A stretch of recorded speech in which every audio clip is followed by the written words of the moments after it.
Joining me now for more on the day's top sports stories are sports commentator Segun Jegede and Troy Townsend from the Kick It Out campaign against racism in football in Britain. Gentlemen, let's start with Michael Phelps.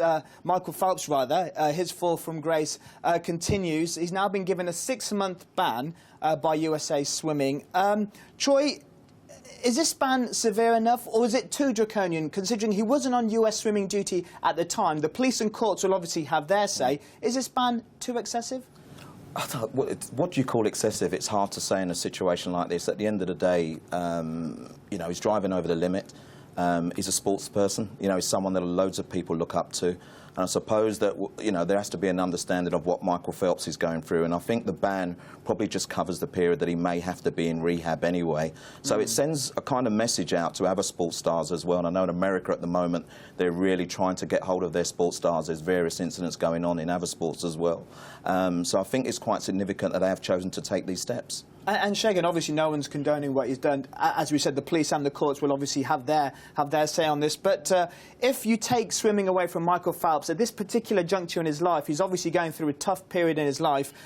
Could this send him over the edge? It's certainly not going to help his condition, you'd think.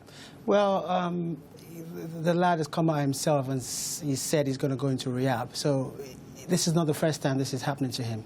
So when you look into that and you take that into context, you realize that he sees this as a punishment that's not too much for him. He's a role model. He needs to look after his career, other people that look up to him. This kind of thing shouldn't be happening to a role model like someone that has won Olympic gold medal, so many of them. So, yeah, I just definitely think everything is not too... It's not something that's too much, I feel. And Troy, he's 29 years of age. He's come out of retirement. He hopes to compete in Rio. He misses the World Championships next year. Can he make a comeback for Rio, or do you think this could push him over the edge? I think he can. I think it depends, obviously, how he comes out of that rehab. But we've seen in the past what a good athlete he is, and I'm quite sure that he will be doing everything in his power, particularly more so now, I would say, to get himself in the right shape, to make sure that he does make that trip to Rio. OK, let's turn to... Jules Bianchi, we saw those shocking video taken from a mobile phone of the moment, the impact of the crash. Segun, the Suzuka official we heard in that report, he said the crash was more down to bad luck than the organisers' fault. Is this too hasty a judgment, considering we know the FIA president, Jean Todt, he wants a detailed report into the circumstances. Are the Suzuka officials washing their hands of this a bit too soon? They've gone through all the processes. I think they spoke to the drivers. Everyone felt everything was okay. But in this sort of circumstances, we often see that until something drastic happens, you know, some sort of measures are not taken. I sincerely feel they should be looking at safety measures. They should improve their safety measures. But until the report comes out and we actually know what is gone behind closed doors, we cannot really pinpoint whether they're wrong or they're right. But in this circumstance, if someone is actually injured, it is not good for F1. Of course. And Troy, do you think it's time for F1 to once again look at the safety measures? We saw how post-Ayrton Senna, the last Formula One driver to have suffered a death, they completely revolutionised safety methods in F1. Is this the right moment to perhaps have a look at safety in F1? Yeah, most definitely. I think they need to look at the whole day. Like I said before, the weather was extreme. It was obviously difficult driving. I'm not quite sure what the official was talking about, really, because Bianchi's come off at the very same spot, which means there must be an issue there. Rather than really bring out their assessment of it before they make these kind of rash statements. And I'm quite sure Bianchi's family wouldn't be too happy about that as well. You know, the conditions were really bad, and they're trying to place it on human error, which I think is rather difficult considering Bianchi's condition at the moment. Yeah, of course, we all pray for him to make a speedy recovery. Remember, the FIA are going to have a detailed report into what happened at Suzuka. Let's move on to a very alarming story, suggesting research says that dope cheats could still be benefiting from taking banned substances, this despite long after the bans have expired. Segun, if you look at someone like Justin Gatlin, as we featured in tonight's Global Sports Report, he's run the summer's fastest 100 and 200 metres by a man in his 30s, and yet he's been slapped with 2 bans in his career. Is that worrying, that despite people coming back from their bans, they may still be getting the benefits of previous misdemeanours?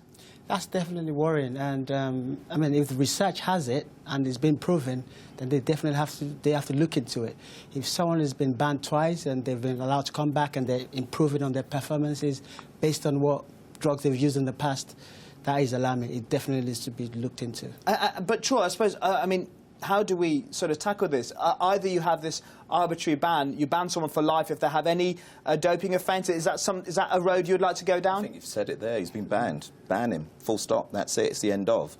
The fact that he's come back twice and he's working with similar people says it all for me. Gatlin's 32 years of age and he's improving. That should ring alarm bells in anybody's case. I don't think we need researchers for that. So it is worrying, but again, it's down to the athletics authorities to really stick by their own rules, and banning should mean banning.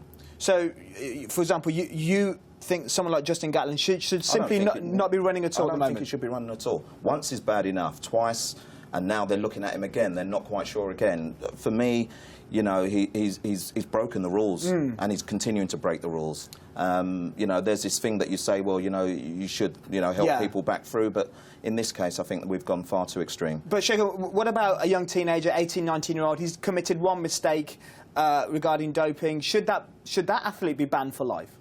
Well, they should be banned, but what you have to look at life. I wouldn't say for life. They're within that age limit. When you look at the people surrounding them, the sort of support they have, I think that's what athletics needs to look into as well. The people they work with, you know, they need to have rules and regulations, more stringent rules for this kind of things, because if they keep happening, it's not a good look for athletics, I'm afraid. Yeah, we'll have to wait and see if the International Athletics Federation do indeed try and act on this. Gentlemen, I'm going to take a short break here. Rejoining me now for more of the day's top sports stories are sports commentator Segun Jegede and Troy Townsend from the Kick It Out campaign against racism football. Let's talk about Roberto Di Matteo, a man who's been out of work but not been out of pocket. He's been paid a staggering £130,000 a week until June of 2014. That's his compensation package with Chelsea. That sounds a remarkable figure, doesn't it, Troy? Yeah, but it's not unusual. I mean, when you don't agree a package once you've been sacked, then basically you do get kept on and you're paid as if you were still at the club. So it doesn't come as any surprise. I know that people look at the figures and say, wow, but you know, the length of his contract, all it is just really paying him for the length of his contract. So for me, it's no real surprise at all. It does stop him from getting other work at times, and I think now the fact that it's been elapsed, he can now go and look at this job, and obviously has got the job at Schalke today. But yeah, no real surprise to me at all there. But Segun, if you, I know it's difficult to compare football with the real world, but if an employee is sacked from his job, even if his contract is still there, he wouldn't normally get paid his full contract, would he? Yet in football managers seem to get their contract fully paid up. Well, the thing is, in business, you don't get what you deserve, you get what you negotiate. I mean, what is negotiated is what he's getting, and if a package hasn't been agreed, I'm afraid it is what it is. So, I mean, that's just how things have panned out. Yeah, well, we all wish Di Matteo the best of luck with his new club, Schalke. Let's turn to Arturo Vidal. He was fined €100,000 following a pretty late night out prior to the Roma clash. Now, what's interesting, or perhaps disturbing, is the comment from the Juve official, Troy. Obviously, you've worked with Kick It Out. He's saying Vidal is a typical South American player. Is this an unfortunate phrase, or is this once again the Italians not knowing really what to say? Well, it's one of those where you wish he hadn't have said it, really.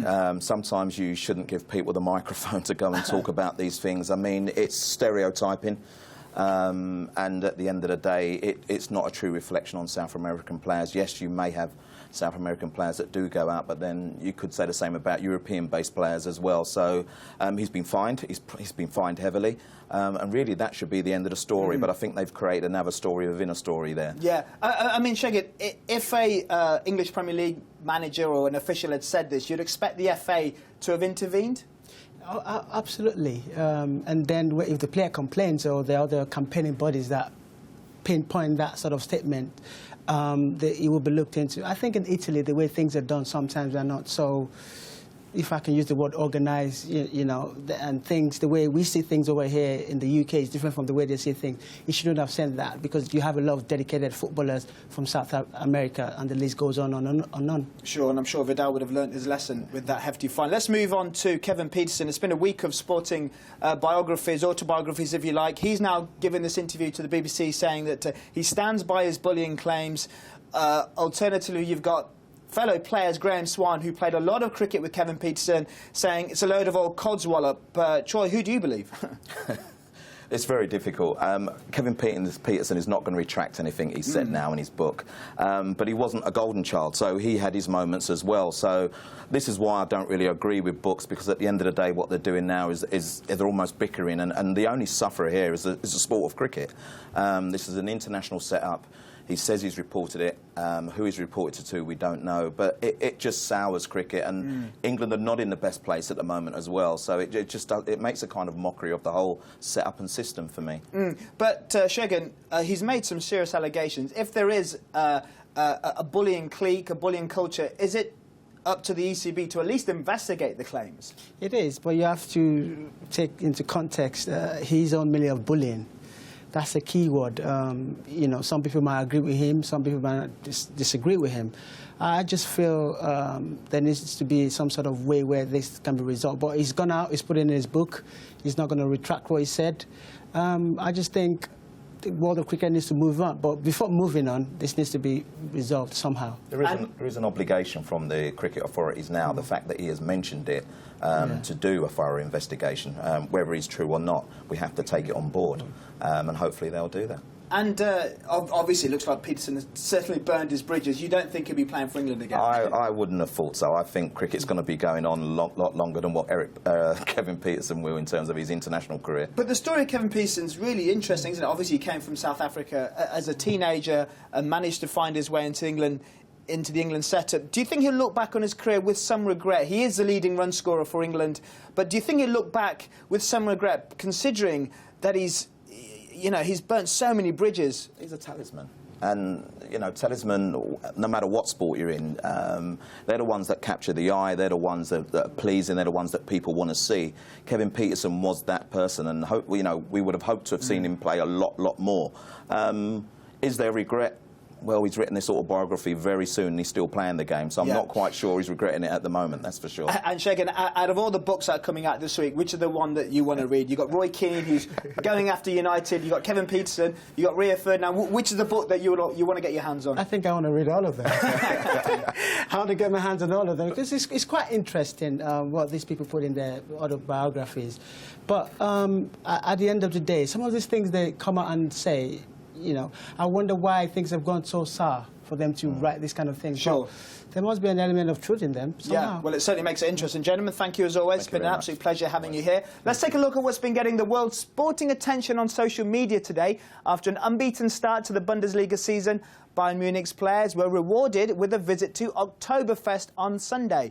Pictures on the club's official Twitter and Instagram accounts showed the players in fetching checkered shirts and braces, as you can see, as they arrived by coach to the world-renowned Munich event. Before Bayern's visit, Olympic gold medalist and world's fastest man, Usain Bolt, swapped lycra for lederhosen and was pictured enjoying the sights and sounds of the festival. Gentlemen, whatever Usain Bolt seems to wear, he still looks cool, doesn't he?